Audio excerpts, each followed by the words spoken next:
I'm Dr. Judy, and this is, well, in my opinion. Today we're asking the question, when does a relationship turn serious? Well, I think when you start spending a lot of time with your other person, that's when it becomes a little bit more serious. And when you start meeting their friends and they meet your friends. Because when they go away, your friends are going to start asking, hey, where's so-and-so? And if you're not in a relationship, you're going to be like, well, don't really know what happened to them. There's like verbal and nonverbal things that correlate into things moving in a serious direction. Nonverbal being someone bringing clothes over, toiletries, keep them there, or asking for a key or giving a key. That's huge. But verbal communication, like saying that I love you statement, that right there is like, that's dead serious. But what if you're spending like more than 6 months or a year? It's still not serious. You're just kind of like, what are we doing? We're not in a relationship? Well, that's where communication comes into play, because you can have friends with benefits, and you could be in that for 6 months, but if you guys aren't communicating, it could not be serious. But what if a person is emotionally unavailable and they don't really communicate with you, but you know they like you, but it's still kind of prolonging after months and months? I honestly feel like if one person isn't communicating, it's also the responsibility of the other person to communicate that too. Yeah. So important for communication to figure out where you guys are at and if it's serious or not.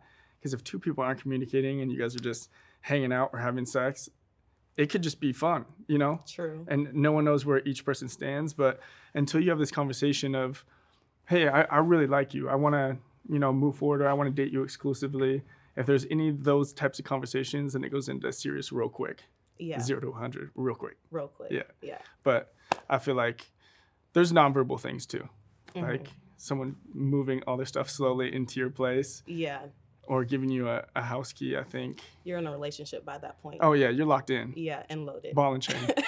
Yes, for sure.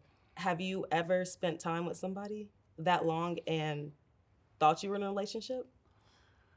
Ooh, yeah, my very first relationship. But that was just because I was inexperienced. I didn't know the right questions to ask, I think. I was really nervous of how it was going to be received. So if I brought it up too early, maybe it would ruin the relationship. But I just learned that communication is key. Yeah. And being real with people. Just keep it 100 the whole time. Right. And just say what your feelings are. Because at the end of the day, if that scares someone off, then that person's not meant for you anyway. You gotta move on. Yeah. Yeah. Yeah, cut the cord. For me, it's like the 6-month period. Like after 6 months, if we've been going like steady and we know we're exclusive with each other, it's time to have the conversation. Because no one has time for the games. I don't have time for the games. I don't have time for my feelings to get hurt. When your emotions get the best of you, your whole world goes into a whirlwind. She said, "It's Christmas is over. Reindeer games. We're not playing these." Not at all. No, I mean I'm with that. I feel like people have different priorities and different expectations. But I think when people start putting expectations on you, I feel like at that point it starts getting serious, and you got to have a conversation. Yeah. Yeah. I think so too. According to one study, couples who made it to 3 months were statistically far more likely to end up dating for 4 years. And couples spend an average of 4.9 years dating before they make the next step to marriage. Ultimately, every couple just needs to move at their own pace. I think when you just have that talk that's like, are you seeing other people or are you sleeping with anyone else? Just like that. But it also depends on what serious means. Like I'm in a relationship that's exclusive right now, but I don't consider it serious because we haven't been dating very long. Like I think once it's like over a year mark, it feels a little more serious. And then if you can see yourself with them, like having kids with them. It's exactly that, like where I think there are different stages. Yeah. So I think it's like going from dating to serious is when you get into a relationship, but then like there's a difference between a relationship and then the next step up, which is a serious relationship. Right. And I won't put a title on something unless I'm certain that it's what I want. And so I like hold on to dating as long as possible before I enter the relationship. Yeah.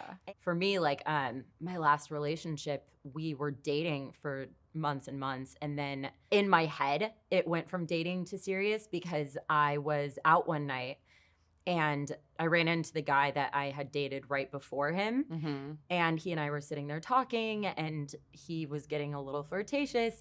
And the thought went through my head, if the guy that I'm dating were a fly on the wall, like I feel like this would make him sad. And I don't want to make him sad because I care about him. And then I was like, oh crap, I care about him. I guess I'm ready to get serious. Like it was like once I started thinking about how my actions would affect him, then it went from dating to serious for me. And so then I was like, guess I'm ready to be serious. Like, dang it. We turn into children again when it comes to having that conversation, because it's like, how do you even word that? Like, yeah, you could be like, okay, are you seeing other people? Neither am I. I'm ready to get in a relationship. That's probably best case scenario, but I've been in so many situations where they're like, do you want to be my girlfriend? And I'm like, do I want to be your girlfriend? Like, I think that's cute. How old are we? I know, but then it's awkward because it's like, yeah, okay, you're my boyfriend. Right. I know. It's super weird. Yeah. I don't want to be in this conversation anymore. Can we just like skip? I did until you asked me.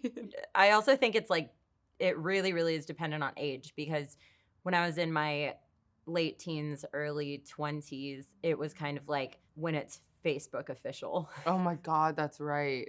Yeah.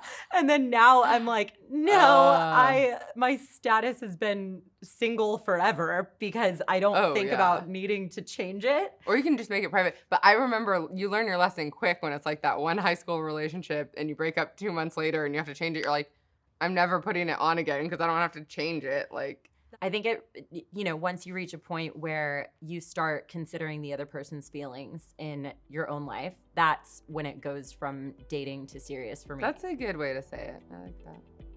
Thanks. Thank you. Different people have different ideas about when a relationship really turns serious. Some people mark it by meeting the parents. Some people mark it by the first times they say, I love you. Sometimes people mark it by when they exchange keys to each other's house.